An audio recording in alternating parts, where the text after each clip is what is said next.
morning.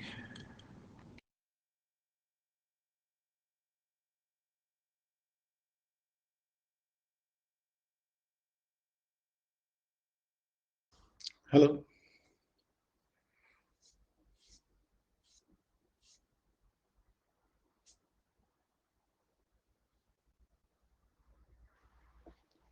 Hello, so I think it's whatever time, 2 o'clock in Helsinki time. I don't know what it is. I think it's Same here. so the chair's time is 2 o'clock. Mhm. I think we'll wait like 1 more minute. I think let's see, we have our presenters are here, or most of them are actually. Yes, so I think we can start.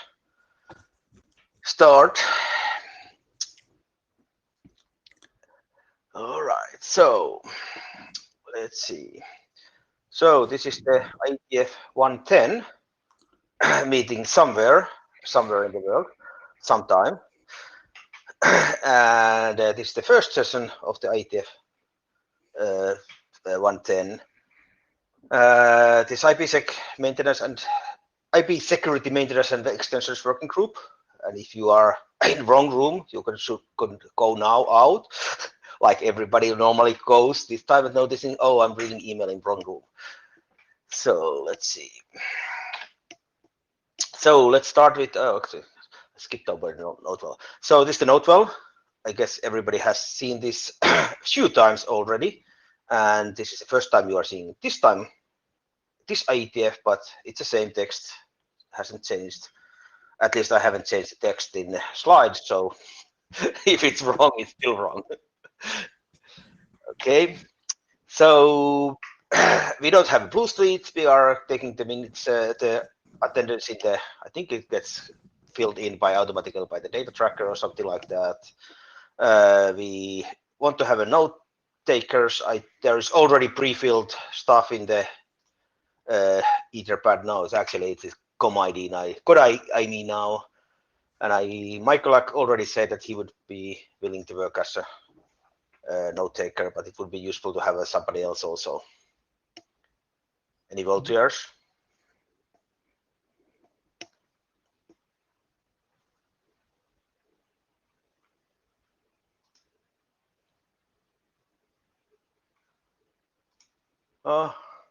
So Michael, you are still okay with doing the minutes?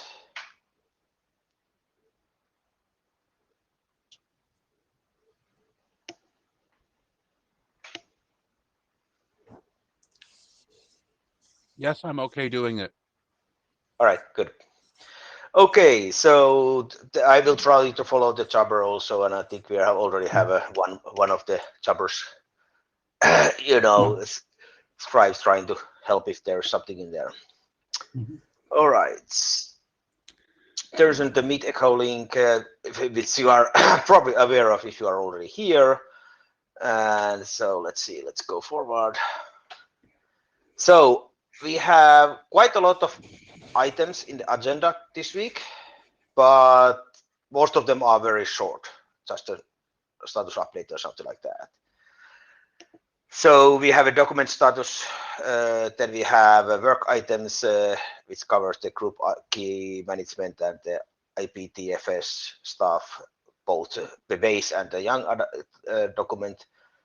And then we have lots of new items or semi-new items, like the configuration for encrypted DNS and new payload format and version 1 graveyard, SD1 edge discovery, and X509 extensions and alternative signature schemes, optional SATS payloads in child extent and multi-SA performance.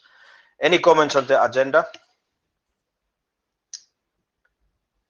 If not, I think we will go forward. So first one is the working group status of the drafts.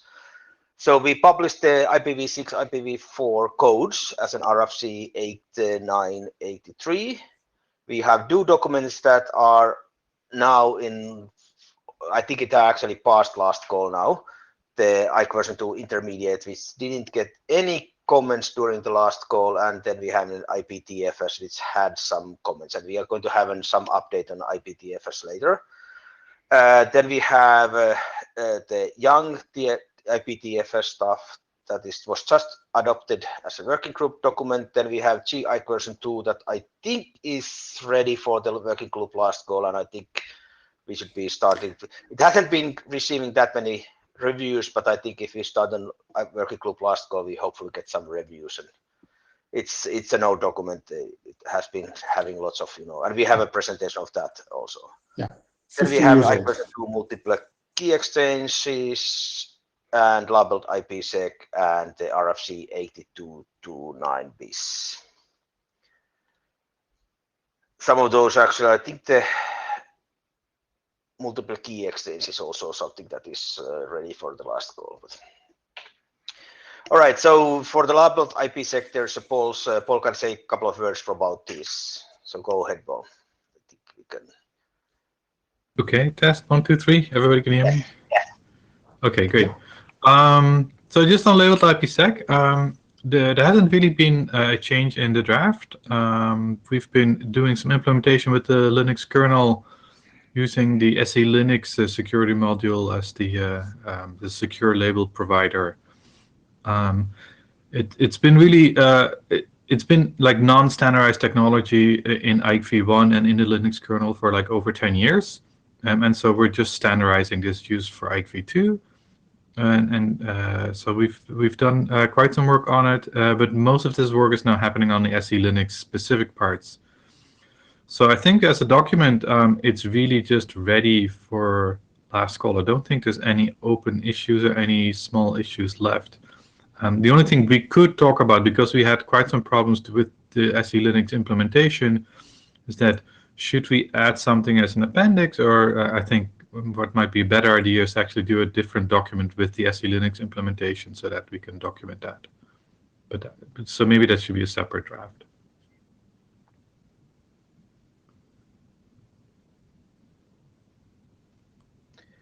All right. So yeah. I think we should be ready for the last call for that, and I think it has been out for a long time, and I haven't received any. I don't remember seeing that many comments in lately. So I guess we did publish the code last month for IETF2, so there's an implementation out there. Okay. So does anybody have any comments about or concerns putting this in working group last call? If not, I think we will start a working group last call almost immediately after this meeting.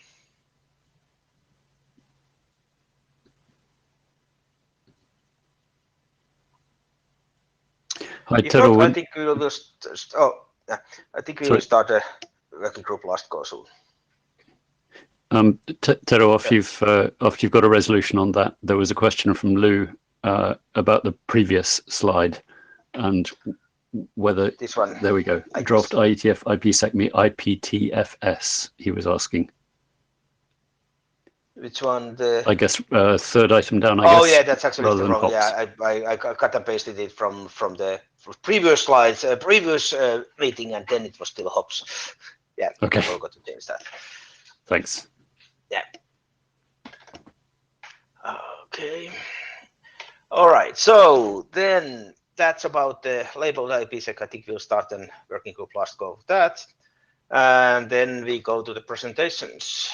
So we have a group key management using IETF version 2. Valerie, you are up. Can you hear me? Yes, I can hear you. And I can see you. Good. So, group key management using IETF2. Next slide, please.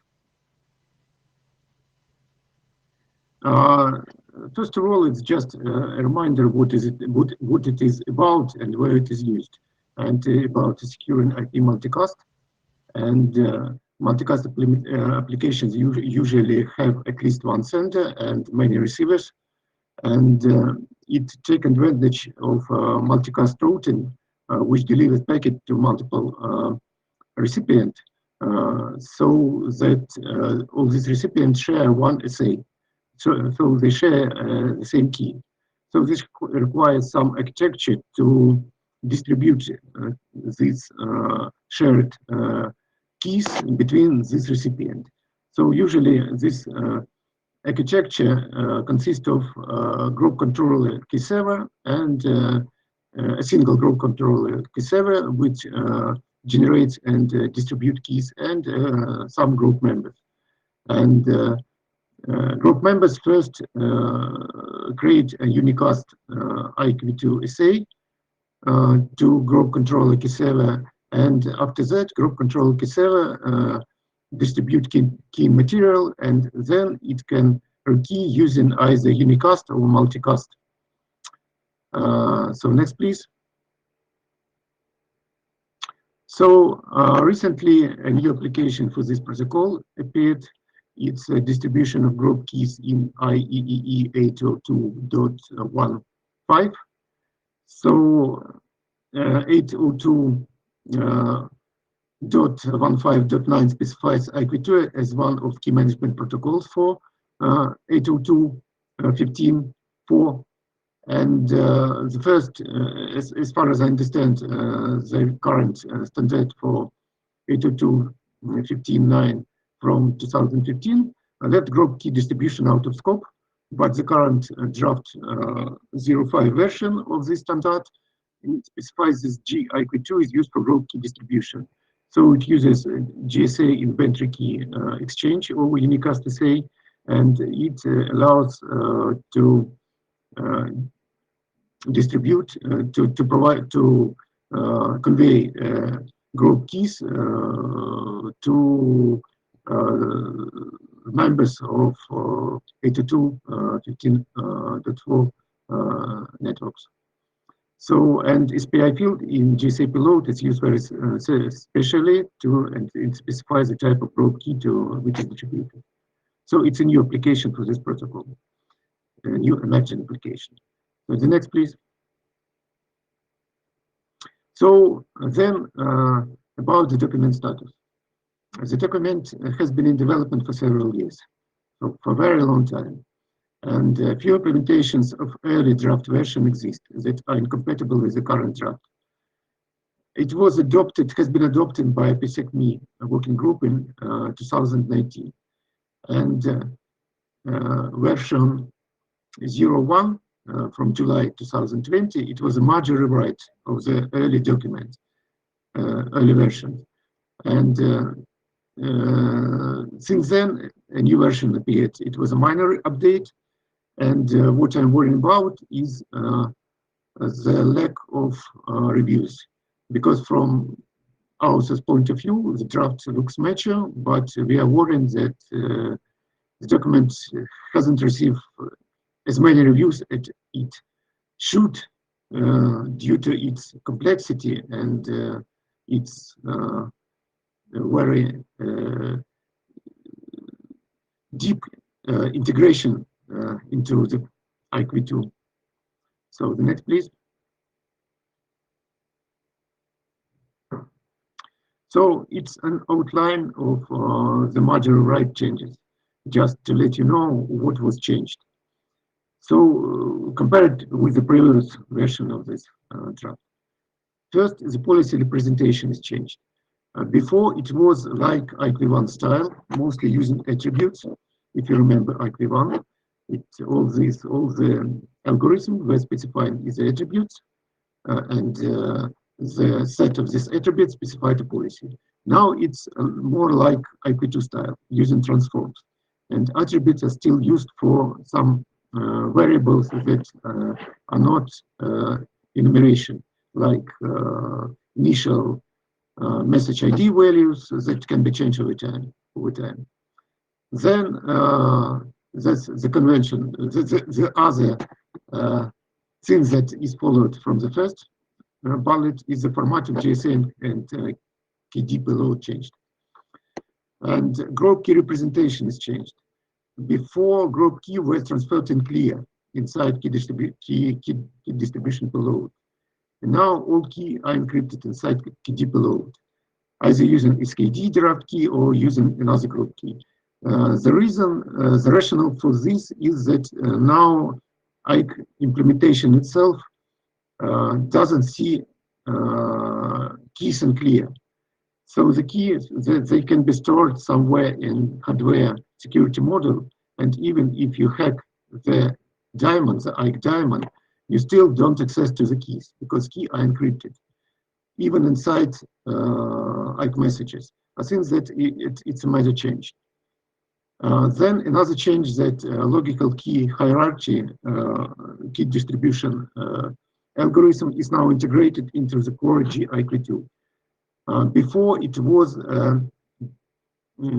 some addition that was optional for implementation.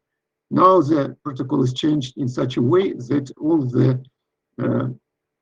all the key management techniques is it is GCKS that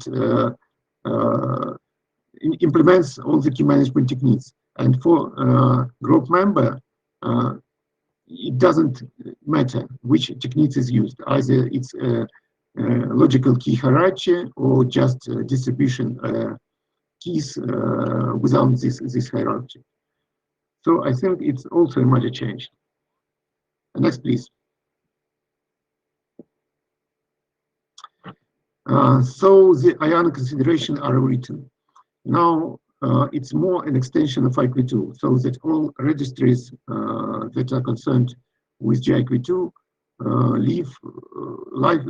they are now in core IQ2 IANA page. It is not in separate page, and it's also updates many IQ2 existing registries like transforms and so on. Many parameters have been renamed to reflect their purpose. A lot of clarifications. For example, our payload calculation, which was very unclear, with multi-cluster key messages, is described in detail. Introduced means to indicate cross-dependency of supported algorithms. Using PPK as GIQ2 is clarified. Using ESN is clarified. Failover in situation if some messages are lost during multi-cluster key is clarified. Example is rewritten using LKH. So the next, please. So what about, in more details about GSA payload? GSA payload contains policy necessary to participate in the group. It's protocol. Protocol can be either data security, AH or ESP. AH is for historical reason, of course, nobody uses it. Or GIQ, it's a new protocol that is used, that is IQ2, like that is used for multicast key messages. So it contains also traffic selector, transforms, and for algorithm and method used in the policy, and attributes for variables like initial message ID. GSA format is now common for GIQ. It's GIQ2 assay that is used for a key, and for data security multicast assay. It's now common. And some specific case is JEP payload, that is group policy payload that shares the same format and specifies the policies that doesn't depend on the protocol. The next, please. KDA payload. KDA payload contains key material necessary for the policy in the GSA payload. So it is now consists of one or more keys that are and also some security parameters. And each key is individually wrapped in a new structure called the wrapped key. And this each wrapped key is encrypted in this structure using either SKD-derived key or other group key. And LKH capacity is now integrated into the IQ2 in such a way that some key are encrypted with other key in the same message, or distributed early to this member, so that it can create a key path, decrypting one key with another back to the leaf key for this member. So it allows to implement LKH. And wrapped key may contain either group key or may contain individual key for this subscriber. And for example, in the registration process with LKH, each group member is provided with its own key. So the next, please. So IDG payload contains an identity of the group that GM want to join. It's the same format as IQ2 ID payload and just different payload type. The next, please.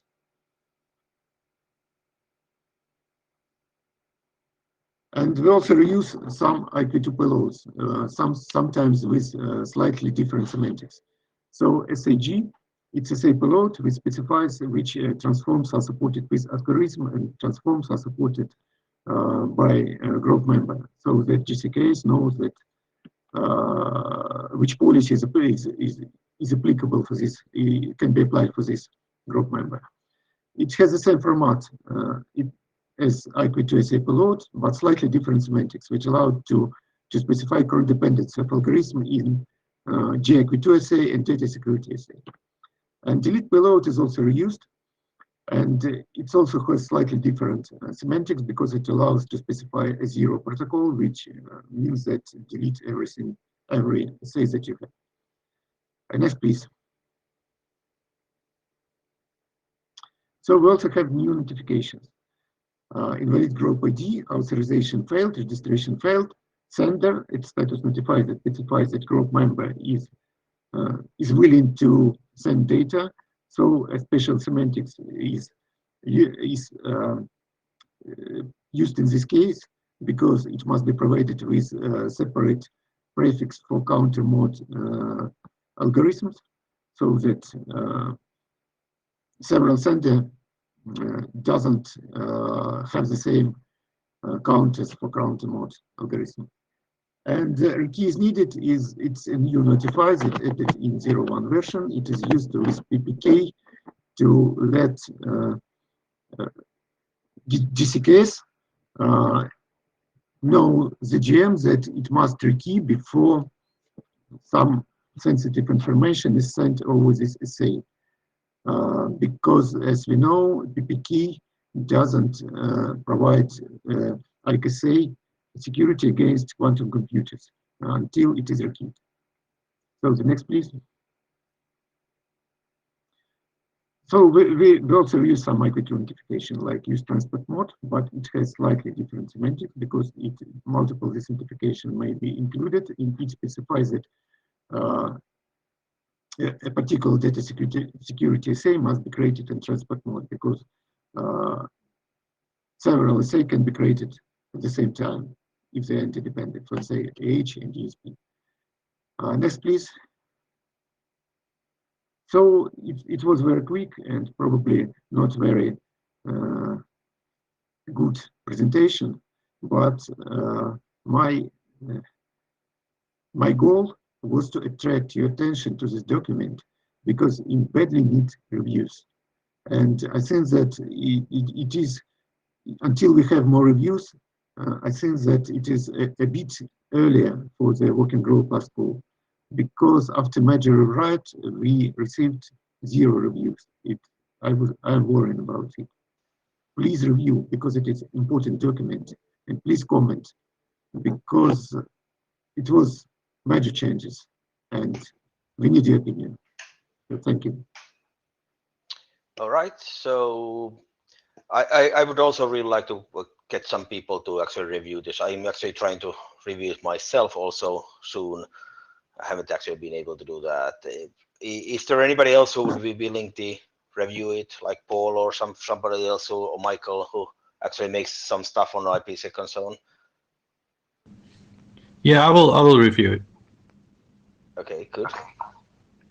So if you get a couple of reviews, I think then we can actually see if it's ready for the last call or not. And when we get those reviews, we can decide whether we need to do some changes or go to the last call.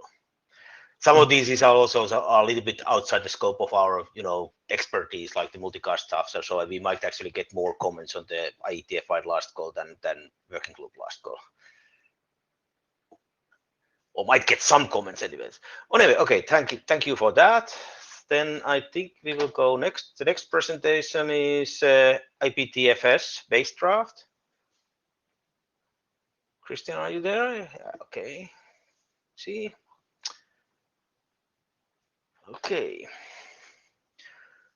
That's different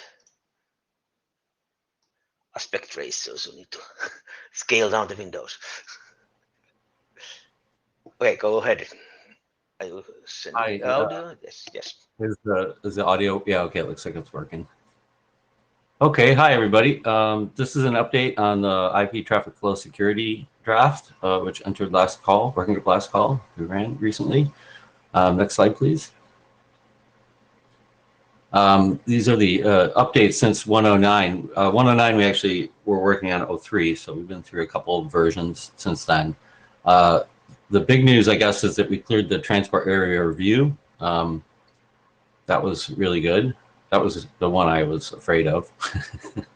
Those can be tough. And then we had some pre-working group last call discussion.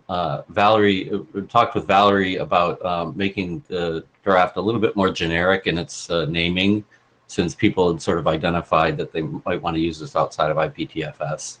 And it wasn't required, it maybe makes it a little bit easier or more obvious that you can do that. So we changed the identifiers from IPTFS to AgFrag. Also fixed the overhead numbers. I don't know how I calculated the IPsec overhead, but I got it wrong. So I fixed that and then changed the publish in 05. Part of asking for working last call, Tiro did a nice review, and we published those changes in 06. Next slide. So we did a 3-week working group last call, ended last 2/14, I guess. And we got a bunch of reviews from Tiro. That was sort of pre and post. And then we got a review from Sean Turner, Paul Waters, Valerie, and Michael Richardson. And then we posted an 07 based on all the working group last call mailing list discussions. Next slide, I'll talk about those changes. So we had the notable changes were 2 normative, they were minor. One was sort of clarifying that you shouldn't fragment over multiple essays. I don't know if it was clarifying or just putting it in there. It would have been a bad idea anyway, but it's good to have it be normative. And also, Michael Richardson had pointed out there wasn't enough info on packetization layer MTU discovery, which is the sort of the new recommended way to do PMTUD. I don't know how widely this is actually implemented, but there's always hope, I guess. Anyway, in order to do this, you need a probe packet. We have those, so we in the document we point that out, that you use the congestion control packets as probes. But there's one little detail deep inside PLMTUD where it says that congestion control should not treat losses due to probing. So, so think about it. If you're sending like a 10K packet, right, and it gets dropped, it says that the congestion control algorithm shouldn't treat that drop as a loss event. So there needs to be some way to say that, the algorithm is running currently. And so I added a p-bit for that. That it's not actually used by, AgFrag or IPTFS, but it's just for use by PLMTUD to say it's in the process of doing that. Most of the changes were informative. A lot of editorial cleanup. It looks nicer now. Organizational cleanup, like splitting bits out into subsections. Like as previous mentioned, we changed IPTFS identifiers to AgFrag for on the wire identifiers. We expanded the text on the ordering and packet processing on the receiver. We expanded the text on how extra padding could be used to avoid fragmentation. That and even mentioned that this is sort of nice because if you lose a packet, you only lose that packet. You would lose a fragmented packet. Also added a section of on the summary of receiver actions, with internal references. This came from Michael Richardson because he thought it would be useful because there was, the receiver processing was sort of in 3 different places, the things you had to note as a receiver. So just a section that points at those 3 places. And again, I fixed the overhead for the comparisons in the appendix. Same conclusion, that just missed, some bytes. But it didn't change anything because everything sort of, whether you're using IPDFS or IPsec, it used the same overhead. Right, so next slide. So moving forward, we did complete the working group last call period. I think we've addressed all the reviews and incorporated, most of the changes, not everything, but most of the changes. And yeah, so I'm wondering if it's ready to go to the ISG. And I think that's the last slide. All right, Valerie, you can go. You had a comment. Okay, I just only want to explain why I think that more generic draft would be better. I think that besides IPTFS, which of course is a primary application for this mode, another very interesting application for this mode is an increasing of performance for short packets. Because when you use ESP for encrypting or protecting, for example, war IP traffic, which uses very short packet, about 20 bytes, you have an overhead that is hundreds of percent. And if you can put several such packets into single payload, which will decrease an overhead of traffic overhead significantly. And I think that it's completely a different application.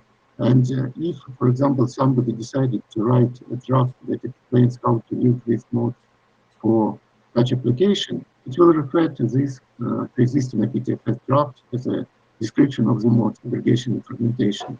And when implementer opens this draft, it will only see IPTFS, IPTFS, IPTFS. So it will think, oh, it's just improper use of a mode that was designed exclusively for IP traffic flow security.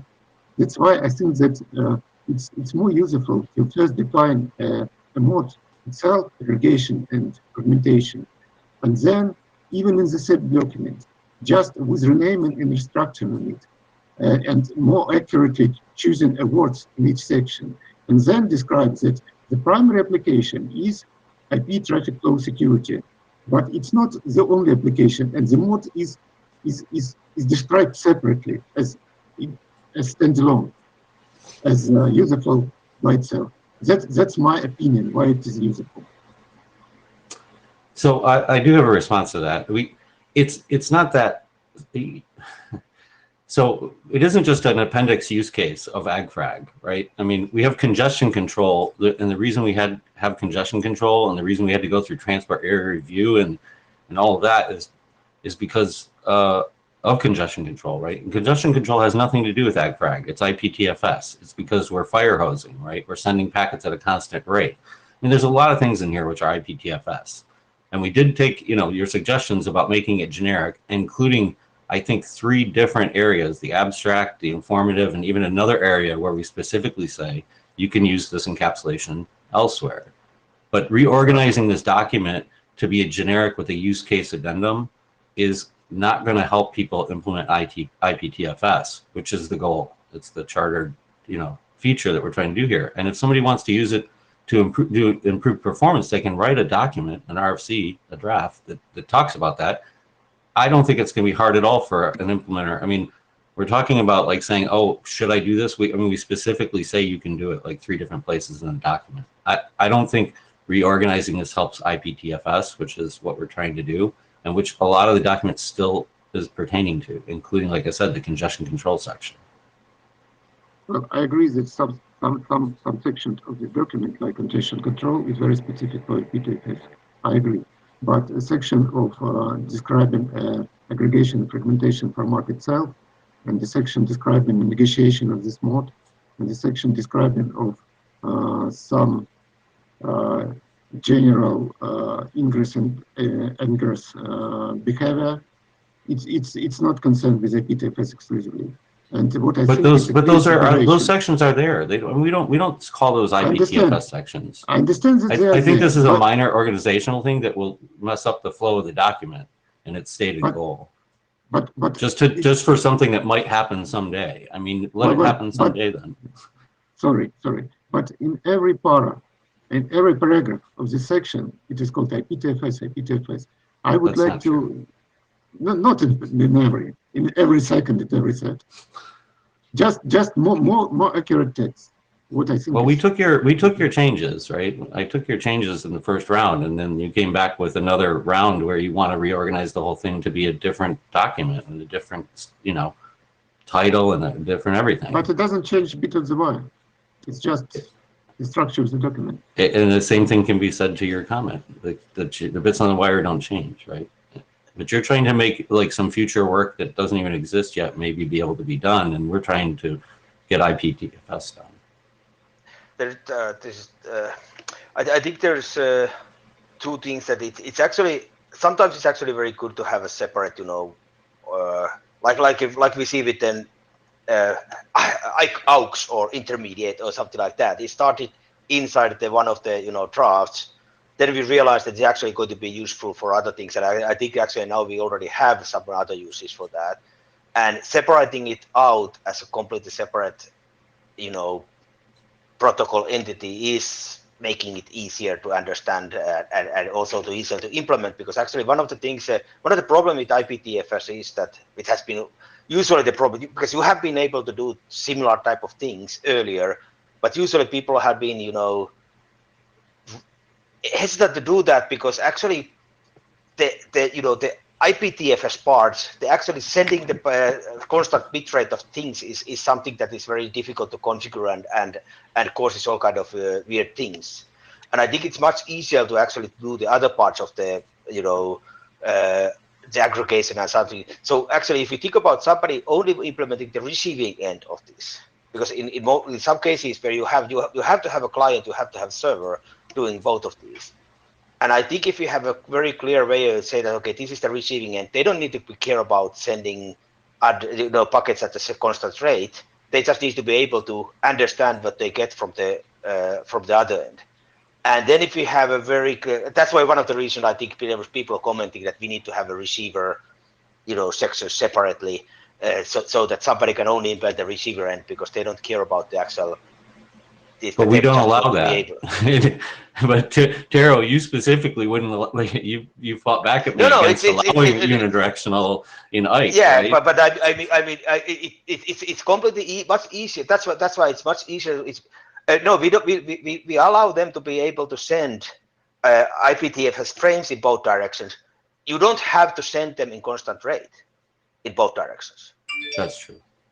So it's completely valid to make an implementation who receives IPTFS fragments, receives aggregates, separates them out, does everything correctly, but only sends,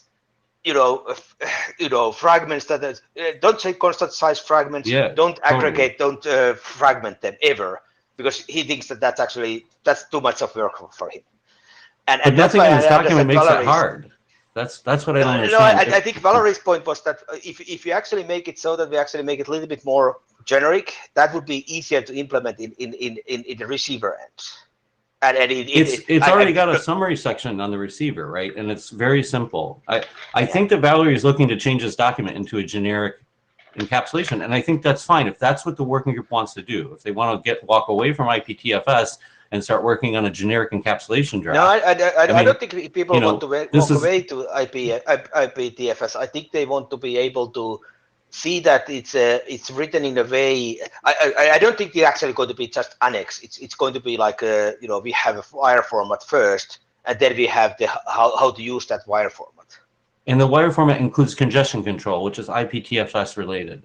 I really think this is this is stretching. We're going to reorganize the document. It's not going to be a better document for IPTFS. Instead, it's going to be a document about some future use that hasn't been documented. I mean, that's not the right way to do this, right? I would actually propose that Valerie, because you have been looking at this, and you would think, would you actually make a proposal of what changes, concrete changes, what text you would want to move and something like that to the list, and then we can see if it's so big that I don't think you actually need to hash down the the actual text, but say that okay, taking paragraph 1 from this and paragraph 2 on here and move it a little bit around. That would actually give some kind of indication how big change it is, because I don't think it's actually going to be that big. Well, I would actually like to see the text, because we've already seen, it's easy to point and say things move around. What I'm claiming is that the document itself suffers in readability and quality. Yeah, but, right? but So I mean, having first, the first round of that. If Valerie sees that it's going to be way too much, he probably just says, "Okay, this is too much work." He skips it, and then we are fine with that. If he says, "Okay, it's going to be 7 paragraphs here, moving that back and forth," then we see it's actually not that much of text, and then we can see what the actual text is going to be. Just try to get like concrete steps to go forward. Yeah. So Valerie, would you be willing to do that kind of work? I've already sent this message. I can resend it, but it's probably with more concrete proposals. Well, yeah, it says you use IPTFS everywhere, and you should move all this stuff later. And that's why I said I did say you'd send it already. I don't think that's enough. I think if in working last call we want to change this document so heavily, we should have an example of what that looks like. Okay, because I don't think it reads well. So channeling kind of semi-jabber-scribing what's in the chat in case people have missed that. Ben notes that there's another instance of a specific use case being included in a single document, and that making it awkward when other drafts wanted to use that framework but not the other parts, as Tara noted earlier. Paul's view, a bit late to totally reorganize the document. Mike Richardson disagrees with making it generic unless and until there's a second use case. Paul, there is a second use case. Mike, don't mind Valerie writing a BIS document or a book explaining stuff, but doesn't want this document held up. So there's a fair amount of to and fro in the chat there. Let's keep in mind too that it already is easy to read for other use cases. I mean, this is I think this goes too far because it's not confusing to read this document and know how to use it outside of IPTFS. I don't agree with Valerie on that. So I actually when I was reading it in the beginning, I had very hard time of understanding some of the IPTFS stuff. I haven't read the registrar. This was the prior stuff I understand some of it that was actually fixed, but I mean it wasn't that easy at that point. Yeah, no, and I mean we did make a bunch of changes that Valerie asked for to make it more generic, right? To point out the things. Yeah. Okay. Might have run over, but that's so. I think Lou. Oh, we have more people. I think we have other comments. Or do you have anything else, Valerie? I don't think you. Yeah, I wanted to mention that I thought the characterization of the conversation in Jabber was incorrect. It said that there was going back and forth, but I see 3 comments that say don't wait. I don't see anyone saying wait. So yeah, there was discussion, but we have Paul saying it's late to reorganize. We have Michael saying basically the same thing. I said +1, but I am a contributor on it, so yeah, I'm biased. But I don't think anybody wants to wait. Wait would mean that we wouldn't do anything until something happens. I think people want to work on the draft and get it out as soon as possible. I don't think actually, changing it to the, this kind of things is actually that many hours of work. So we are not talking about waiting for 2 weeks or 3 weeks or something like that. I want this to go out very quickly, but I want also to be best possible document we have. So that's why I was, that's why I was saying that if Valerie can actually work on this quickly, then we can go on forward. If he thinks that he can't do it quickly enough, then we go forward with this one. I'll try.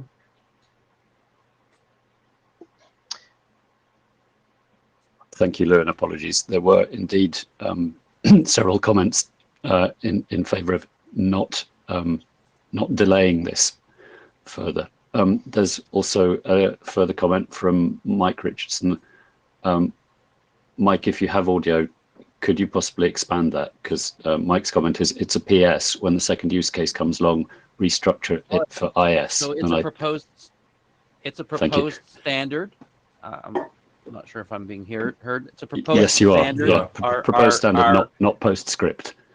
Yeah, it's a proposed standard, and the bar for that's already too high, and if a second use case comes along, then someone can write some more documents and can do a BIS, and that will be a much more efficient use of the IETF's time than waiting. Right. And I'll give you an example of 81 RFC 8152 there. Thanks, Mike. And there is a reply from Ben to the effect he thought that 2 of the 8152 BIS documents were not internet standards. Sorry, can't turn off the pedanticism today. It is day 1 after all.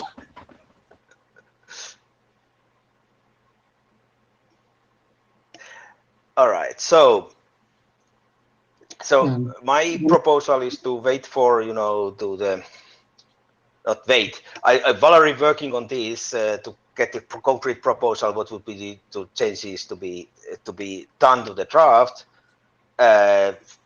in I would say end of next week, something like that. Okay. Yeah, that's good.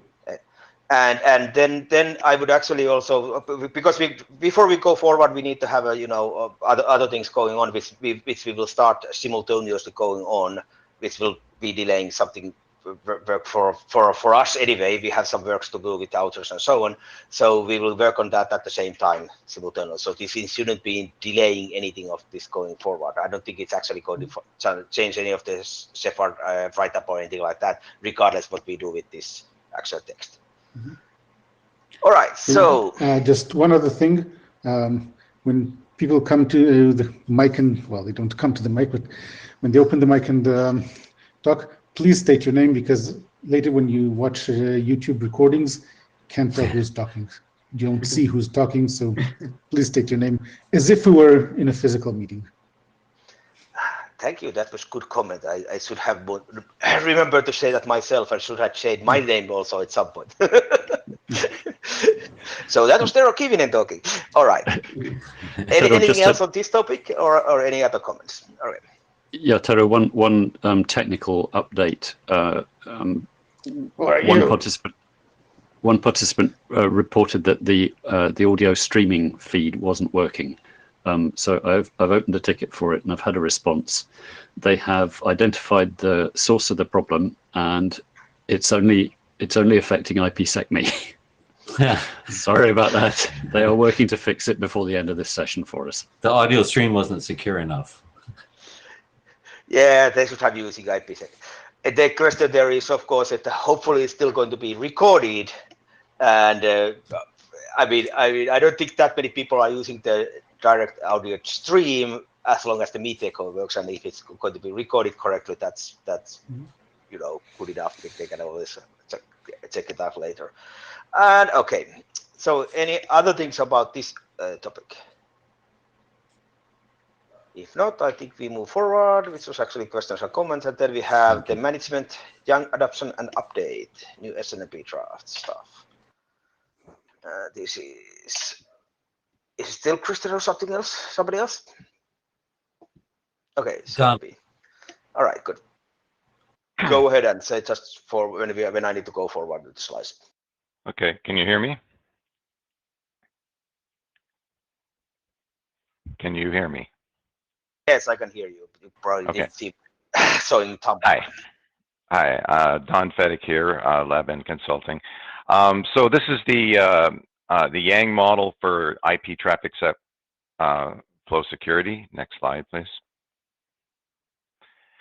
So we had some updates based on the working group adoption call, and we reorganized the statistics to separate inner and outer stats a bit better.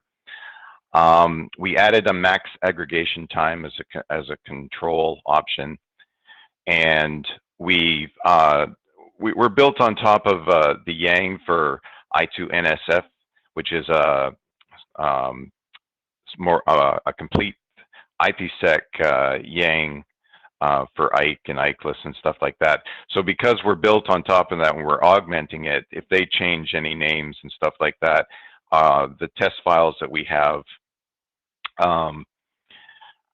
require updating. So we did that, and the current version is 0.2. We're going to change that to the working group 0.0 version as soon as it's available to do that.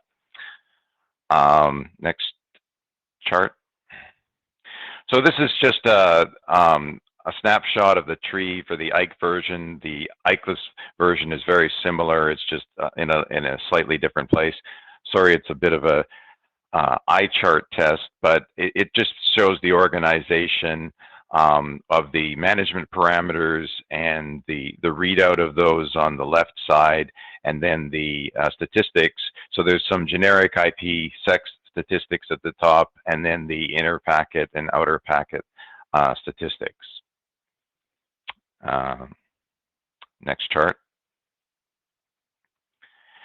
So next steps, track any changes in the base IPsec, IPTFS specification, make sure that we're up to speed on that. Solicit feedback from the work group. We like comments, anything. We have running code for IPTFS, and we are implementing this Yang as well. So next chart. So along with that, we're also implementing a SNMP version for management objects. So next chart. So we wanted to provide a read-only SNMP MIB for the same objects. So we have requirements. Some operators still require SNMP support, and we tried as much as possible to mechanically derive that from the Yang model. There's not a program to do it, but it's a one-for-one type of mapping, and I just showed an example here of the layer 2 fixed rate, what it looks like in Yang and what it looks like in SNMP. Next chart. So the tool, this SNMI tools, also summarizes the MIB in sort of an organization that looks a lot like the Yang tree. So I thought that was useful, and we've captured that in the document as well as the MIB definitions. And so this just shows the organization. And if you looked at the Yang tree, you would find that there's a pretty high correlation between the two. Next chart. So we'd also like to adopt this as a working group document. And so I think that's basically it. Any comments or questions?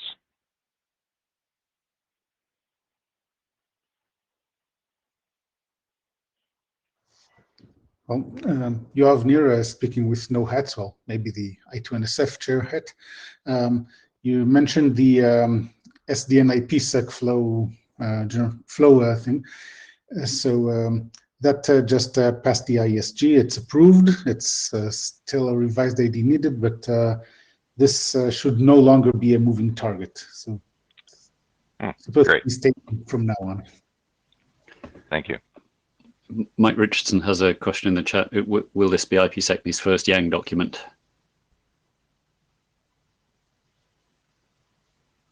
And Lou replies, yes. I think to that question.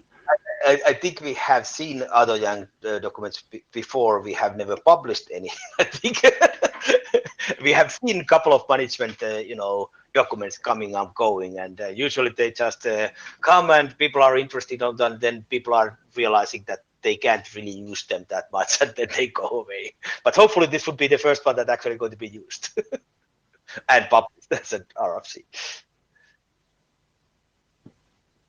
And Ben has a follow-up clarification about 8152 bis. He says for the 8152 bis situation, 8152 bis struct is an internet standard. 8152 bis algs is informational, and draft IETF cozy countersign is newer functionality and is going for proposed standard, if I recall correctly. Paul Wouter says we reviewed the NSF ones. All right, so I think that's is there any other comments on this document? And it was just adopted as a working group comment, so I would hope people a working group document. So I would hope people actually review it. And my understanding is that there is also, if there's, so I don't think there's, it's now up to date with the current IPTFS and the current other documents, right? Yeah. Okay, so there shouldn't be anything to requiring it to be updated. There is also, I don't think there's that much hurry with this one than the IPTFS. So I think we actually try to get IPTFS out first and then push this after IPTFS, because I don't think there's any need to keep them in sync or keep them. I think the IPTFS is more important. Yeah. We probably want to do. We'll probably ask for a adoption call on the 3rd, the MIB. Oh yeah, that's actually true. That's actually one of the. But I understand that most of the stuff we are now doing with Young, and we are not doing any MIBs anymore. But it's unfortunate. It's unfortunate that people they only need read-only MIBs, but they still require out in the real world they're still using SNMP. Yeah. Okay. So I can actually start an working group, because I think it goes to the same category than the current Yeah, and it's basically just Young, so I put it a note port for me that yeah. Cool. And I'm really surprised that you don't have a tool to actually make a Young MIB from the Young, because I think you should actually, that would be a better option. You write a tool that actually takes a Young model out and makes a MIB out of that, because I think it should be completely automatic process. Don actually comment on that. Don used one, and it just doesn't. It needs some hand holding. So he actually did use a tool that did the initial work, but then he had to clean it up. Yeah. Ben. Yeah, I was just gonna chime in as well about using an automated tool, because it's sort of easier to have more confidence in the result, especially if there is some change to the Yang model that you then have to try and propagate into the SNMP MIB. Yeah, that's why I mentioned Don took it out of his presentation, but he did start with an automated tool, so he just had some cleanup to do on it afterwards. I was actually thinking about if there's some things that are missing from the tool, or something that we should hopefully see that augmented. If there is, I think some of those probably needs special cases in some of the things, but then we could have just a configuration file, so that this is the configuration files we are using for automatically generate this using these special cases. But anyway, okay, that's not our hackathon in November. Yeah, right? I was thinking about that. Actually, would be something that's useful to have a hackathon tool, or something like IETF tools. But okay, all right. So if not nothing else about this, I think we go to the next presentation, which is IP version 2 configuration for encrypted DNS. Valerie.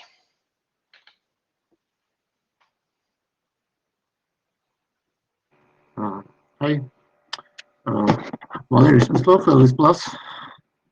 So it's a presentation, repeated presentation about IP2 configuration for encrypted DNS. So the next, please. So the last time it was presented in IETF IOM 9, and it was discussed in possible adoption of this draft. And the comments raised were that please wait for ADD working group to progress before adoption in Ipsecme. And since that, ADD working group has progressed far enough to reconsider adoption of this draft in Ipsecme, because ADD working group adopted insecure discovery mechanisms like DHCP router advertisement and DNS. And so this draft has no conflict with the work in ADD working group. And of course, we will commit to cross-review this document in ADD working group. So the next, please. So from previous version, there were some changes.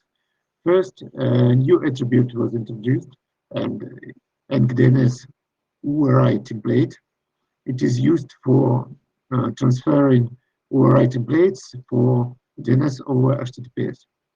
And it was also done some clarification on authentication of private encrypted DNS servers. So the encrypted DNS server hosted by the VPN provider can get a domain variable certificate from a public CA, but is only accessible to client connected to the VPN. It was a clarification. So the next, please. So it's a format for a new attribute, DNS overwriting blade. It consists of several overwriting blade data formatted as simple structure, length, and blade. Next, please. So for DOH specifics, DOH server may support more than one writing blade. So if DOH is requested, the initiator includes an empty DNS overwriting blade attribute in addition to DNS IP 4 or IP6 DOH attribute in the KFG request. And if the responder includes DNS IP4 doc or DNS IP6 doc in the response, it must also include DNS overwriting blade carrying one or more overwriting blades. That's very simple.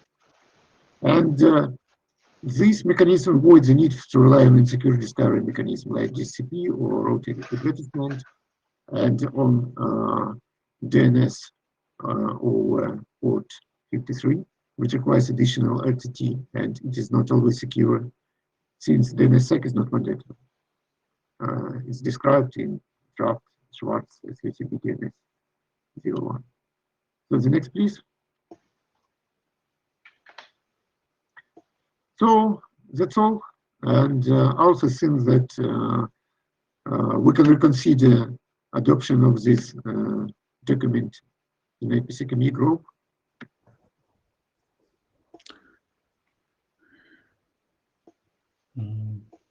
Yes, Paul.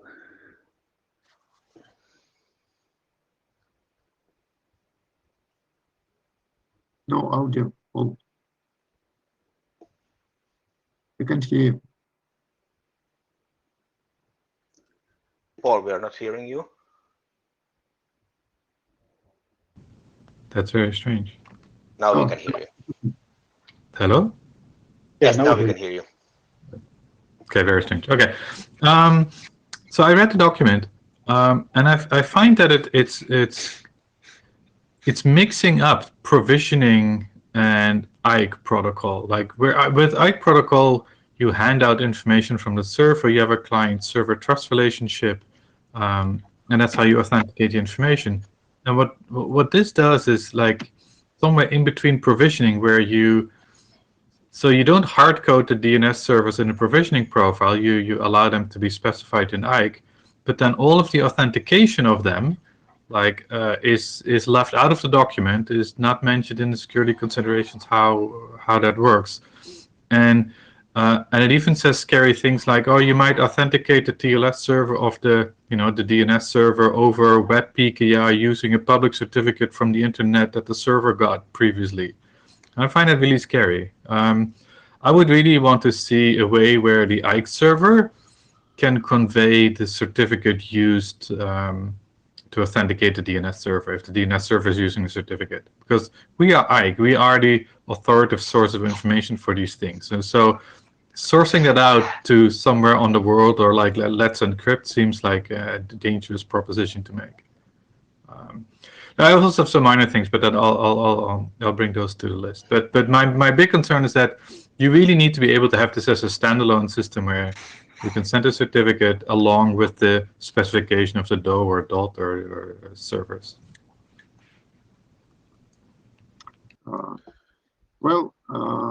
Thank you for your comment, and I think that it can be an improvement to the draft. Of course, the draft is not perfect, and if the working group decides that it is still want to work on it, I think that these changes can be discussed probably to the draft. Okay, Tommy? All right, can you hear me? Yes, we can. Okay. Yeah, as a thanks for sharing this and thanks for the updates. I agree with Paul that it would be nice to see a bit more strong authentication in here. However, I think this is something that we could adopt in the group. I think it is ready for that. Regarding the relationship to ADD, it essentially seems to be the same as the DNR document in there, which is the DHCP, just kind of taking those exact formats and stuffing them into the IKE attributes. So I think that's fine. You're essentially just saving the round trip of also doing DHCP over the tunnel, and you're going to have more opportunities to have more authenticated information. It may be good to kind of specifically call over to that document and highlight that relationship, that you're going to kind of try to keep those formats aligned, if that's the intention, which I think would make sense. That's all.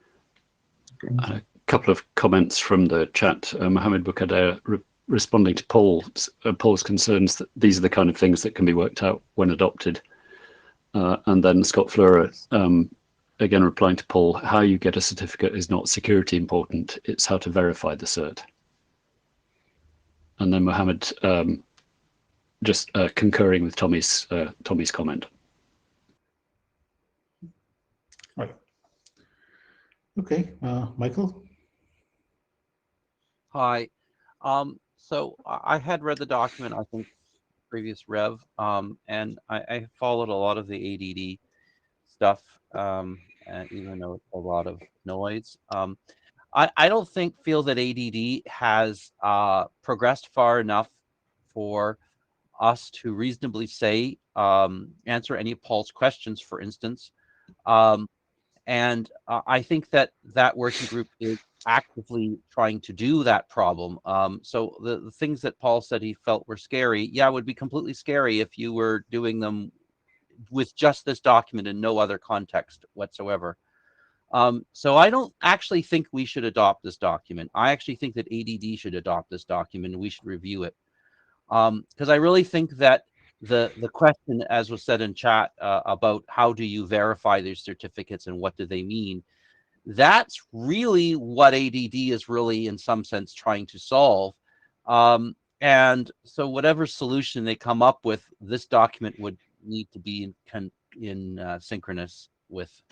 So I would say that, no, we should not adopt it. We should strongly suggest that this should happen in ADD with our review.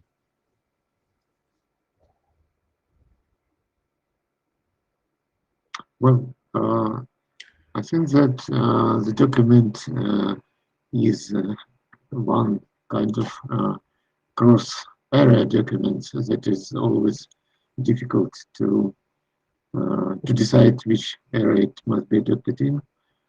So probably ADD is also a good option for trying to adopt the draft there.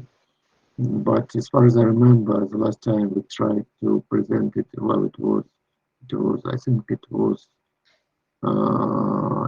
in July to ask for adoption. They said that well, it's not concerned with ADD, it's specific with Ipsecme. It was something like that. So probably we can try again.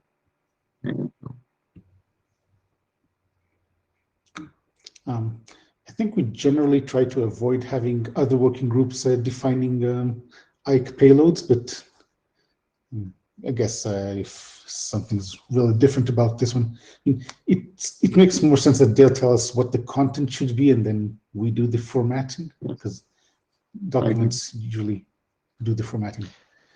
So I agree on that. I think we want to keep that. We make the payloads and so on, but I think we already have done that. I think the document already has those things specified. Okay, the semantics of what they are meaning is what I think. I don't. Or Paul, do you have any concerns about the actual bits on the wire, or do you actually have only what the semantics of the meaning of these bits? Does audio now? Great. Okay. Sorry. So actually, I do have some other issues. So, for instance, section 3 is a section about deployment examples and things, and that goes into the same trouble that the entire working group has. Is that people don't even agree on whether the working group should tackle all of that space. I would just remove all of section 3 from the document and just specify the payloads and not any of the politics on where what should be going or what the use cases are. Because you're just relaying these very specific technical concepts from the IKE layer.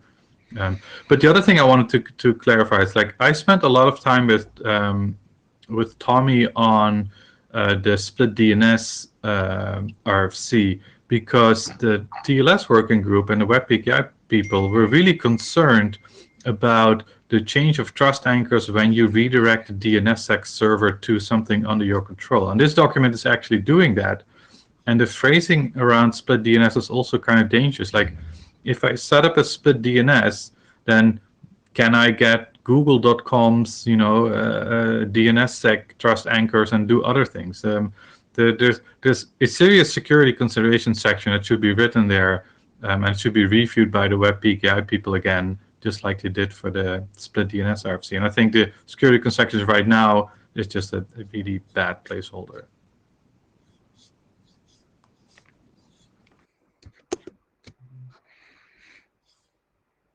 Right. So Ben. Yeah, hi, this is Ben Kaduk. I wanted to reply to Paul, I guess, twice now. So at the beginning, when we were talking about conveying the certificate in IKE versus having a Web PKI certificate for the DOH server, I think that for HTTPS, there's a pretty well-defined semantics for how you authenticate an HTTPS server and what constitutes being an authority for a given URL. So I don't think that we should try to override or respecify that. And the only interesting parts depend on what trust anchors are in the trust store of the client. And maybe if we wanted to do something in this space, we would be talking about conveying the trust anchor that you want to use, or perhaps forcing the specific entity certificate as a way of trusting the leaf directly. And that gets back into the second point that you were making about the security considerations and interacting with the Web PKI and getting the review from that. So I definitely agree we need to get the security considerations reviewed for the PKI stuff, and if we're changing the usage of the Web PKI as you described.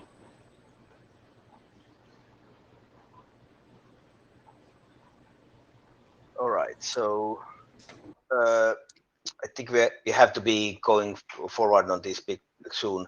One of the things I was thinking about, we do want to review this, and I think we actually want to have people to actually work on this in Ipsecme. So I still think that it actually probably would be either we actually just publish the the raw bits on the wire, and then the ADD defines what they are used for, or we just hand it back to the ADD to add the police stuff. That's what they want, or something like that.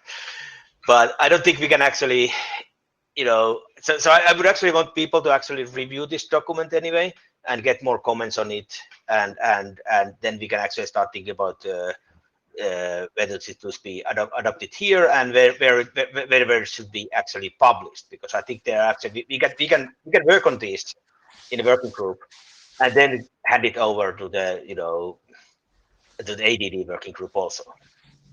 So I'm not sure which one will be best now, and I don't think we actually can solve it now. So my proposal is that people will actually review this and send comments to the list, and let's make it good for our point of view, and then see where we actually going to be publishing it, or and how we're going to work forward. Paul and Michael, you still have some comments on this? Should I need a queue? Or are you still leftovers in the queue?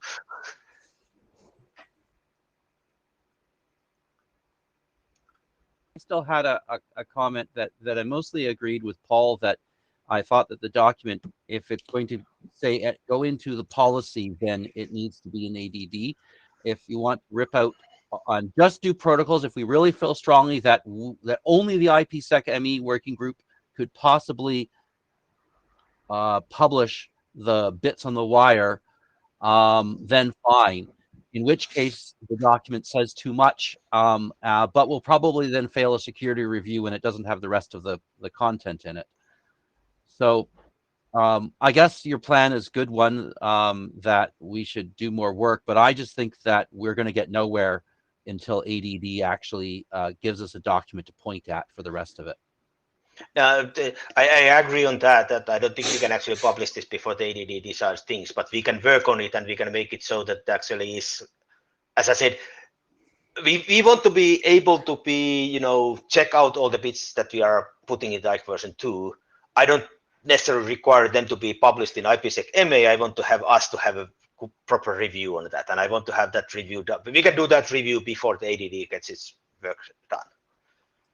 So we can get the bits proper before the ADD gets their stuff working.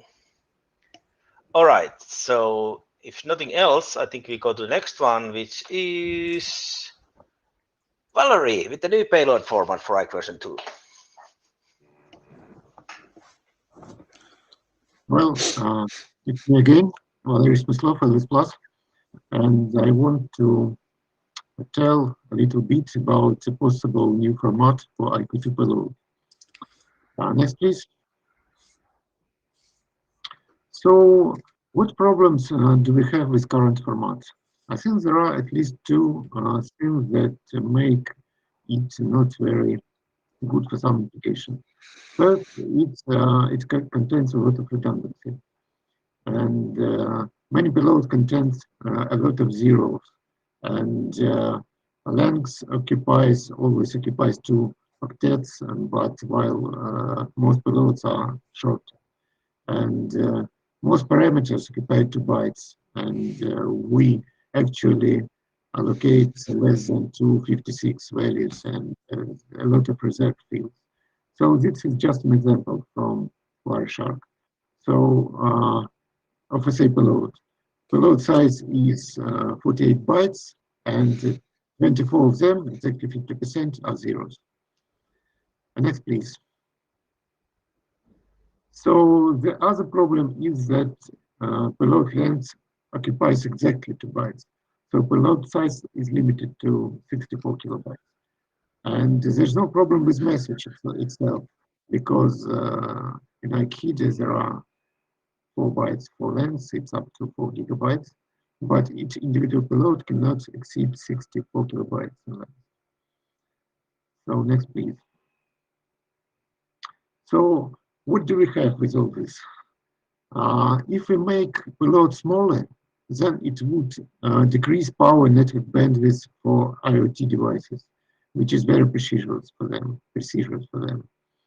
And it would also decrease chances of fragmentation in the initial exchange, which is also very important, because fragmentation doesn't work in the initial exchange. Next, please. And if we lift 64 kilobyte size limit, this would allow using post-quantum algorithm with long public keys that some people want to use. It also would allow transfers large chunks of data, for example, in configuration below. So, the next, please. What requirement can a new format, or must a new format have? So it must be suitable for both for small and large payloads. And it must be applicable for any payload type, including not yet defined. And encoder parser must remain simple enough to consume low resources. At the same time, some payloads may have special format. If it is justified, if it is a lot of compact, reducing in size can be achieved if you have special formats, not the generic one. So the next, please. So this is just a whole proposal. I don't have draft. It's just some thoughts to gauge an interest in the working group in this work. So, for example, generic payload.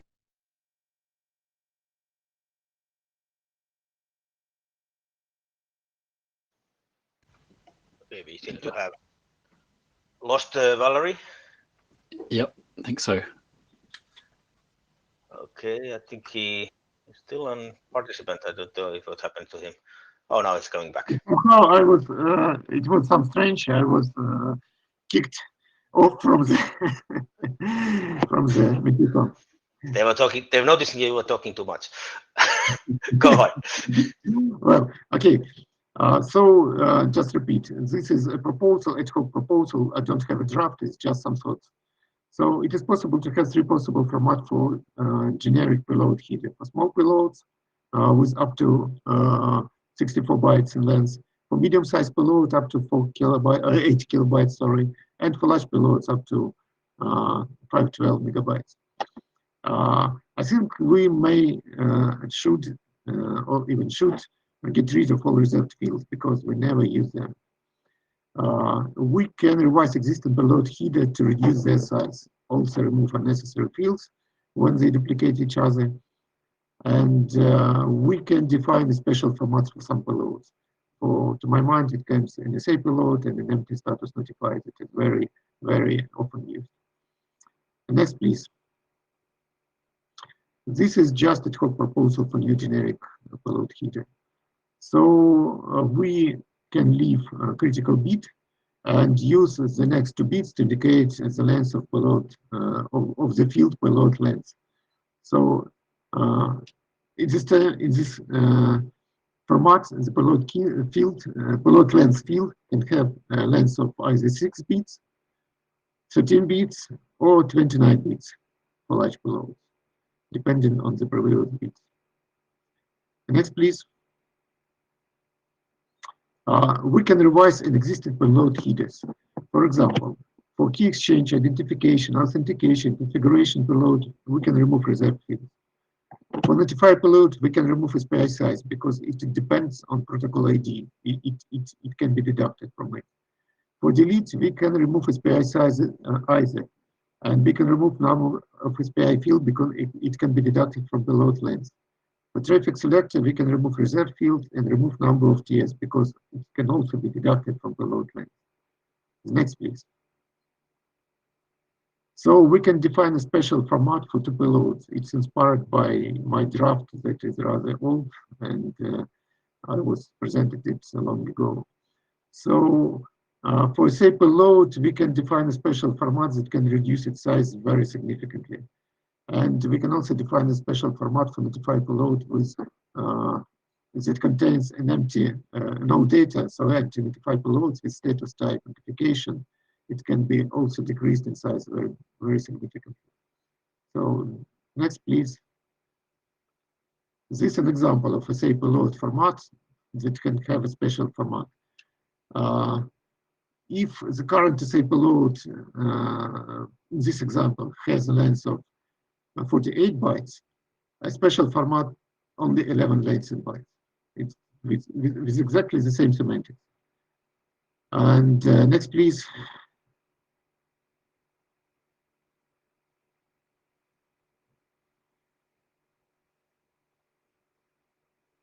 Next, please. And for notify payload, we can reduce it to 2 bytes. Empty notify payloads from 8 bytes to 2 bytes with the first 258 status notifications. Because this payload is used very often in IQ2 to negotiate different kind of things.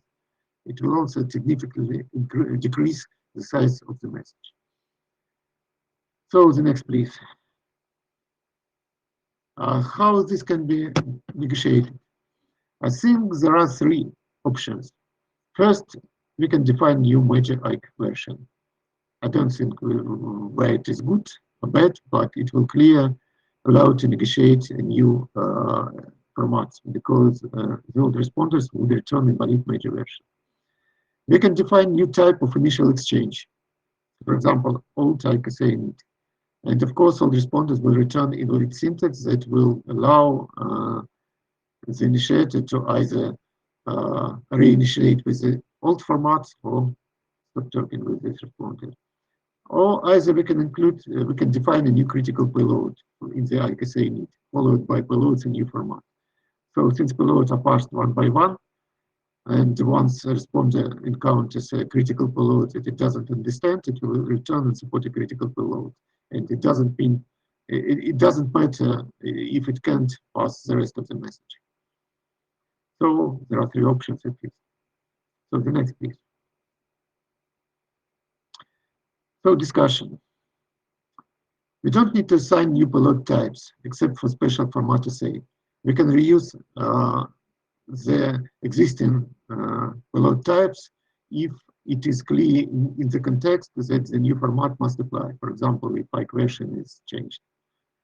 Or we can define new payload types if it will exactly for existing payloads that will just duplicate it. For large payloads, transport issues are out of scope of new format. And it is assumed that ICO-TCP will be used in combination with IC fragmentation because ICO-TCP has a limitation itself on the size of message of each individual message that is 64 kilobytes. So IC fragmentation must be used in this case. What about certificates? Certificates consume a lot of space, but they can be compressed. There are at least two proposals I'm known of. One of from TLS world is just use generic purpose compression algorithm, or there is more radical proposal in draft Maxim COSI CBOR set that compress that redefines X509 certificates in CBOR. The next, please. So comments. This is just, as I said, I don't have drafting, and I just want to gauge if there is any interest in this work in the working group. All right, so any comments on, I guess Michael is the first in the queue. So Michael, your comments? Hi, Michael Richardson. So if you're doing this for constrained devices, then you should be implementing this in CBOR. CBOR already has variable length integers, including down to 1 byte, including the code. So that would be much better way. And we could walk through the 2 spec and we could translate it to CDL, express it as CBOR. And I would say that probably will get a much better compression there and a much higher code reuse. And if you're going to compress certificates with that document, then you need the CBOR anyway. So there you go. If you're doing this so that you can have larger than 64K content then I think that is encoding as CBOR is not a terrible thing, but it may not be the most easy to do as your slide on IPv3, etc. There. At this point, the IoT space is not using IPsec at all, despite what some people think. And I would really want to see some real non-research applications of it before I thought this working group should spend the time on it. Having said that, I really think IoT space should be using IPsec, but it's not. So I don't think it's worth pursuing at this point. Well, thank you. I was thinking about CBOR as one of approaches, but to be frank, I'm not an expert in CBOR. And as far as I understand, it requires allocation of tags from some registry, from CBOR controlled registry. Does it? So, can you please clarify? Wait, this is Tero giving us, not a chair, but I think my comments on this is that I think there's two issues here, and I think we should keep them separate. One is do we actually want to raise this payload size limit from 64 kilobytes to larger? Because that's not something that they are going to be used in IoT environments in compressed formats. If you are going to be sending 64 kilobyte stuff you are not concerned about a couple of bits in the header. Sure. So I think that should be a separate issue, and I think we should probably leave it out in this discussion and add it, because we are talking about more or less. Actually, if you are working on the completely new payload format, then yes, we want to think about that. But if you think about compressing the current one, like talking about CBOR, I don't think we actually need to talk about that and there. I was thinking about more or less that what most of these things that you're actually doing are this kind of static header compression stuff. So we could actually, one of the way of looking at this would be also to work on this kind of, we have an IC version 2 bucket that has stuff there, then we compress it down to something that is we see that okay, it's a payload notify, there's no non-critical bits, and then there's a length here. We just compress it down to see that okay, it's short enough. We put one bit in the received with one saying that okay, this is compressed payload, we have a rest 6 bits as a length, and then we have a compressed notify payload. And when we can actually create first a normal notify payload and then compress it down to this representation, then authenticate and encrypt it, send it to the other end can expand it. The good thing is that we can actually still use the original payloads if we happen to have suddenly have something that we can't compress because somebody actually used some of the research fields. So this would actually be the same kind of thing that converted into CBOR. We could actually have IC version 2 payload, encode that as a CBOR and send it out. We only encode those things that in CBOR that are actually usable in normal case, and then special case it wouldn't remove the old IC version 2 code, but I think still we'll need that most likely for backwards compatibility anyway. But I think this is something that would be interesting to work on, and at least yeah. Okay, so there's a couple of comments in chat. Yeah, Scott disagrees with you. Yeah, I know. And we are running out of time very soon, so we probably let's see that Scott is saying, I disagree with Tero. If we are opening up the hood by tweaking payload format, it makes sense to address different requirements, constraint devices and 64 kilobit payloads. So yeah. I just want to answer Tara. What you described, this approach was used in draft Smyslov IETF IQ2 compact. It was just a generic encoder, decoder, pre-encoder, and pre-decoder and post-encoder that just converts existing IQ2 payload format into compact form and vice versa. And it's a good approach, but unfortunately it can be used if you want to lift 64 kilobytes limit, because for this thing you must redefine, because you don't have an existing payload. Well, anyway, we have a draft beyond 64 kilobytes that just suggests another approach when a sequence of payloads with a size less or equal than 64 kilobytes is used as a single data unit for this type of payloads, and its size can be greater than 64 kilobytes in this case. But at the last IETF, you have suggested that probably instead of this approach, that is definitely a protocol hack, some hack. So we can redefine a new payload format. That's why this presentation appears. So I'm trying to gauge whether it is interesting, or we can return to that proposal, because it is still valid to send the sequence of payloads. All right, is treated as single one. Oh, that's actually as a procedural thing, I would say that if you are defining IC version 3, I don't think that's a minor extension or maintenance of IC version 2. I think we probably would require at least a rechartering, perhaps even a new working group for that. If we are doing compression of existing payload stuff and things like that, then we can do it here. If we are reusing the existing IC version 2 payload to having multiple payloads in one message, that's also belongs here. So, okay. But I think we are running out of the time very soon, so we actually need to go forward. I think it would be interesting to get some discussion on the list about this. Yes, please. All right, so the next one is Paul. moving to the graveyard.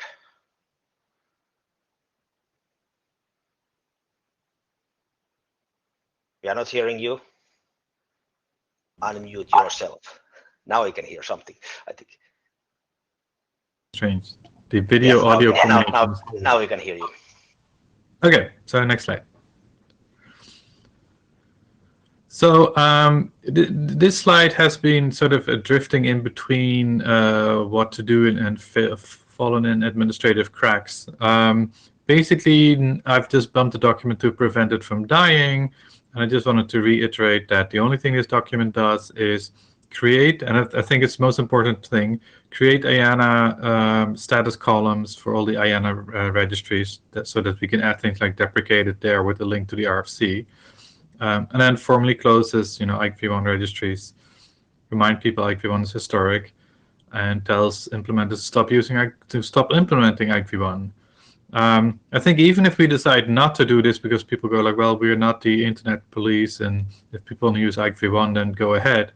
We still need a document to, I think, add the IANA column for deprecated to some of these things. So if we're having that document, we might as well nudge them a little bit further from not using IKV1. So I've now bumped this twice, so I think you should really move on. I don't think there's a next page, is there? There is. Oh yeah, this is just shaming Taro into the process. So nothing has happened. We should just either adopt this or kill it. But then if you kill it, I'm going to come back with the status column for IANA draft document. Right. Dan.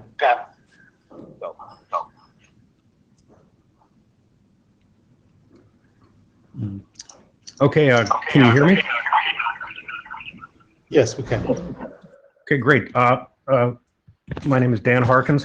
So I actually support adopting this, but I think we should do some changes. So Paul, thanks for doing this, first of all. Similar to what TLS is doing, deprecating TLS 1.0, I think that this should be a BCP, not a standards track. And also, it went from die to graveyard, but I don't think we need these cutesy names. I think just make it IKV1 to historic should be fine. I think section 3 can be cleaned up. There's a lot of subjective opinion in there, like a high chance of this, or quite often this, or most likely that. And I think all you need to say is that anything that IKV1 could do, IKV2 could do better. And the only reason that anybody wanted to do IKV1 was labeled IPsec and post-quantum, and both of those reasons go away with the advancement of these other drafts. Regarding deprecating all of these registries, I'm not really sure whether that's necessary. If you note that there hasn't been any work on IKV1 for over a decade, and I'm not really, and if this does go to historic, I'm not really sure what sort of subterfuge could happen by not, without deprecating these registries.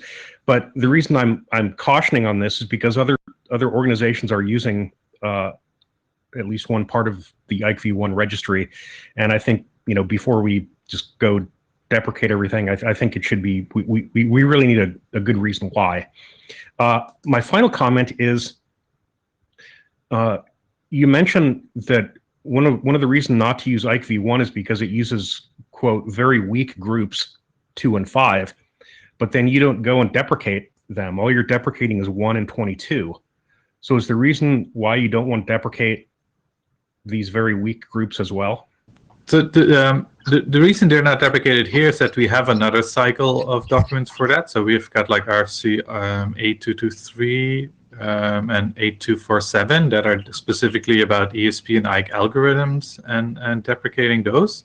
So this document only talks about the things that are not talked about in those documents. And there's a lot of May algorithms that people just never bother to deprecate, that this document sort of tried to pick up and just deprecate as well. This is Tero Kivinen. I'm talking now as an IANA expert for IKE version 2 registries. and there was this discussion about adding this status column to the IANA registry. I'm not against having status column that only has a deprecated and not deprecated status. I'm against if we actually want to have. There have been people saying that we should have a should, must, and that should be that kind of information in the IANA registry, and I don't think we don't want to do that. Adding this status column that has deprecated is okay for me. The I-1 registries are already closed in a way that you can't actually allocate anything that, and if you do, I think the IANA should be complaining about that anyway. The only thing that is actually, I think we are just moving the. Actually, I think we have already decided that they are closed in that way. So I don't think but that is. But Tara, that's a very informal thing of the IANA registry expert, aka you. No. I'm not. I-1 registries are IESG.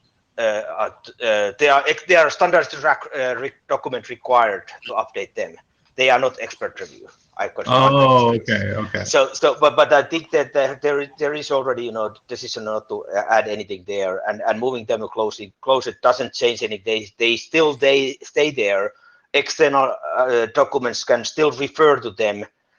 It doesn't change anything from them point of view because they still can't be doing any updates to them, and they haven't been able to do any updates to them anyway since the last time .11 forced us to update things there, even if would it have been needed. But anyway, so I think that's my comments for this. I think Ben is next. Yeah, so I had a few things that I want to reply to that Dan had said. So Dan suggested that this could be a BCP document the way that the TLS old versions deprecate was. But that was actually pretty controversial to do that as BCP. And there were a couple of folks during the IETF last call that suggested it would have been better as a RC 2026 applicability statement. And that it was okay to do the TLS thing as a BCP just this one time, but in the future we should be mindful and do it differently. So it's not really clear to me that we want to switch to doing this as a BCP versus a different way. Dan had also mentioned that we could move the old documents to historic, if I understood correctly. There's something about historic. And we do have a dedicated mechanism for changing the status of documents, including moving them to historic, which does not necessarily involve an RFC to do that. There's a separate class of status change document, and there's a ISG statement about it that I will put in the chat after I stop talking. Yeah, that's why the language was actually updated, I think 2 versions ago, to basically just remind them that it's historic, and then basically, we would start the process of making them historic, because you're right, that's do that in parallel. Yeah, exactly. And then the other point Dan made was about the IKE version 1 registries that are in use by other organizations. And I have in my local notes that the IEEE is using them, and I have a to-do item to have us send a liaison statement to the IEEE before we actually make any new actions in terms of closing off or deprecating those registries, just to make sure that everyone is aware and has a plan. Okay, so I think the Wi-Fi Alliance is also using it, and our RFC 5931 uses it. Thanks. I will add that to my notes. All right. So I think we are still. I think the adopting this document is still okay. So I think we should adopt this document as a working group item and then start working on it, or actually finish working on it. I don't think that actually requires that much work, but except Dan has some comments. So if you actually adopt it as a working group document, then we can work on it, and I would actually like to publish it out. And if anybody has any comments or disagreements of adopting this or starting the adoption call, please say now something, or send to the list. But I will start an adoption call for this after this IETF. Okay, so let's move to the forward. The next one is PGP update for SD1 Edge Discovery. Linda, or whoever is going to be presenting that. Yes, can you hear me? Yes, I can hear you. Good. Okay, so we have this draft in IDR for the SD-WAN edge discovery. What it is SD-WAN is basically adding additional bandwidth to the existing MPLS VPN network. So the provisioning is slightly different from the IPsec. So the reason for us to come to here to IPsec ME group is to get a feedback on what we are doing and see if there's any problem with that. And because our next step is for working group last call. Okay, next page, please. Okay, so here just some typical comparison with traditional IPsec configuration. So for the BGP controlled SD-WAN, so we have the MPLS VPN already existing, and we're adding additional IPsec tunnels between the two edge nodes to increase the bandwidth. The differences to the traditional IPsec is those CPEs are already connected to the controller, which is the route reflector, RR in this diagram, through a secure channel. So the authentication is already done because they have to control other configuration for the CPE 2 and CPE 1. So, and also for the like we called in IPsec, we call traffic selector. We have in BGP, we have route target.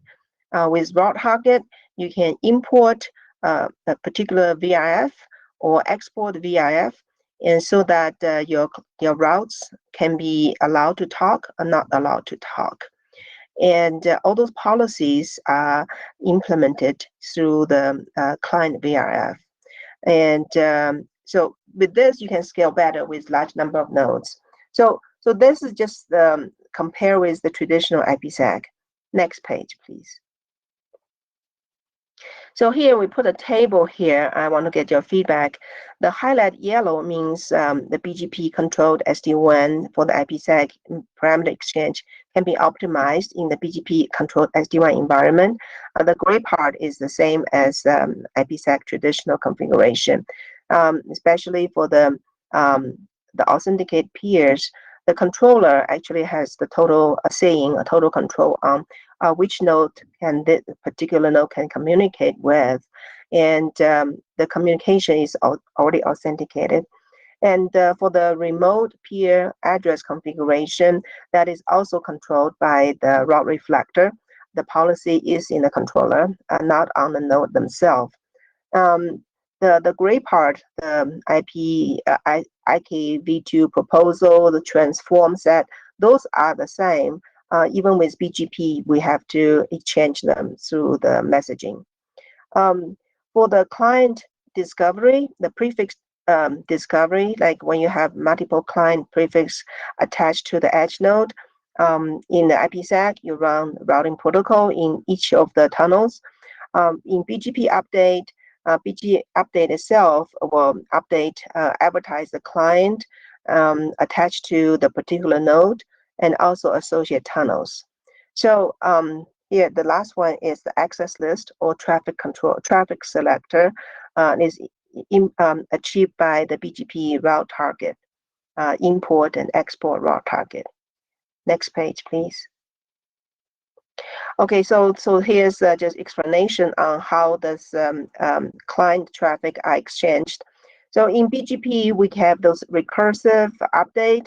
We advertise the BGP advertise the client routes, like for example 10.1/63024, and the next hop is the node, which is CPE2, and then it can have the extended community to indicate this is a hybrid tunnel, which include MPLS tunnel and the IPsec tunnel, and we use color to coordinate with the update 2. So update 2 is more about infrastructure information. So that this will describe in detail of the like IPsec parameters or the VPN MPLS parameters, and also indicate for specific IPsec like inner encapsulation, whether it's GRE or other form of inner encapsulation. So with this, the client update is separated from the IPsec itself, make it more flexible and make it scale better. Next page, please. So for the BGP update, you can include the IPsec attributes, or you can have a pre-established security association with the identifier. So for the underlay tunnel advertisement, we can include the IPsec SA identifier together with the inner encapsulation. Next page, please. And you can also give the specific IPsec sub-TLVs, which indicate all the key information, the nonce, the transform set. Next page. So I sent an email to the IPsec ME a few weeks ago asking for feedback. I got some people coming back with questions. So I just want to take this opportunity to get feedback, see if there's any major flaw we're doing in BGP. And if not, that would be great. Then we'll go for working group adoption in IDR. Any questions? All right. So I don't see any questions.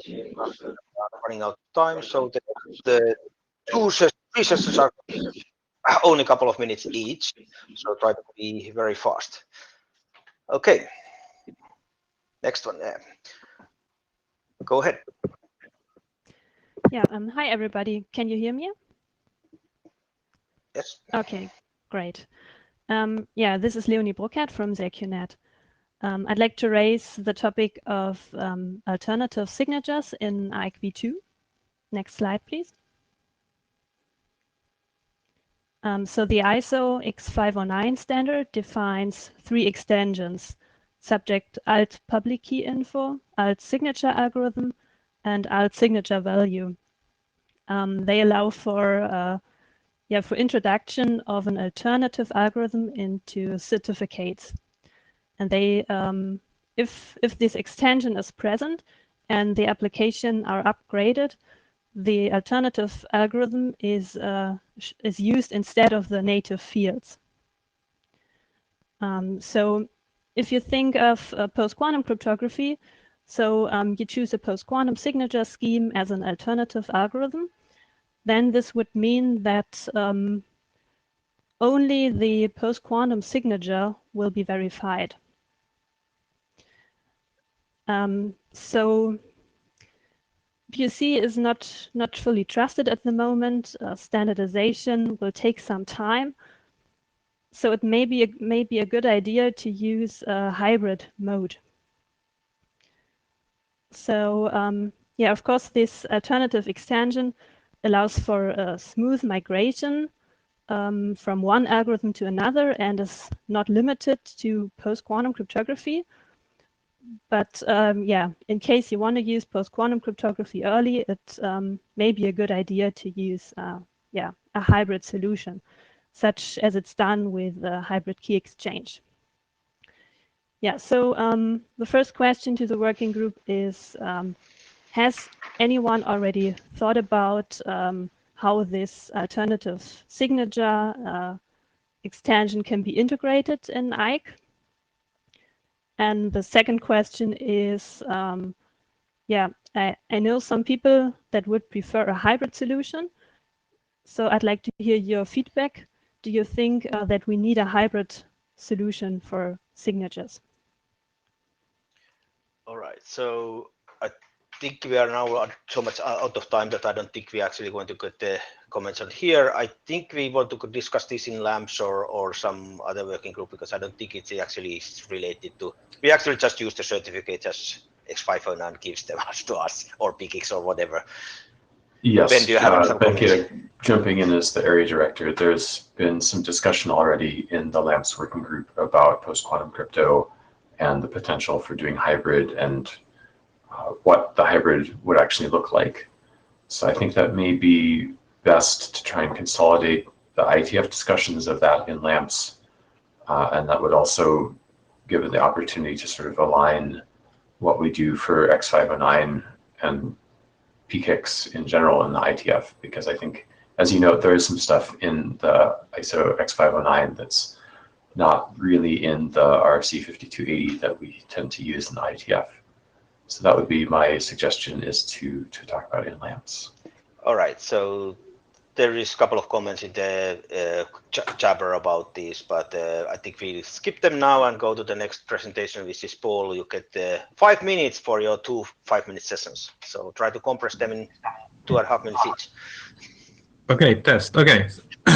So there was a draft a couple of years ago about simplifying the rekey process by leaving out all the things that we don't need because they're staying the same anyway.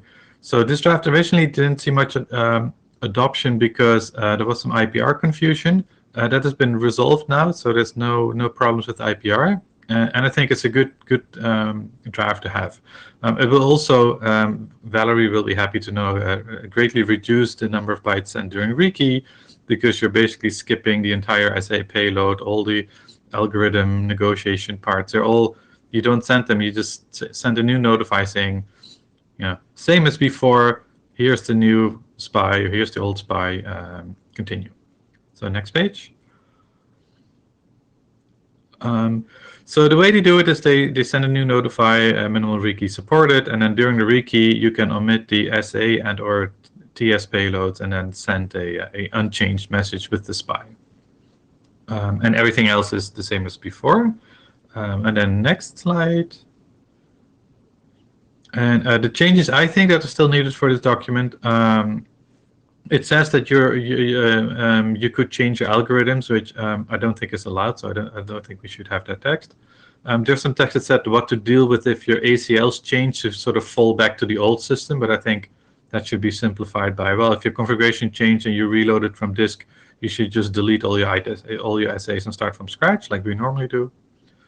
And I think for the SATS unchanged payloads is where you basically do a child rekey. I think we also need to send the old SPI, which it currently doesn't do, because if we have multiple traffic selectors, multiple child essays with the exact same traffic selectors, we really want to tell them which one we are replacing with this rekey, and otherwise we don't know, because normally that SPI is present in the SA payload, but we're not sending that now. And I think we should clarify a bit more the BFS and the KE payload. So that's an overview in a shell. Please read the draft, think about the idea, and discuss this on the list.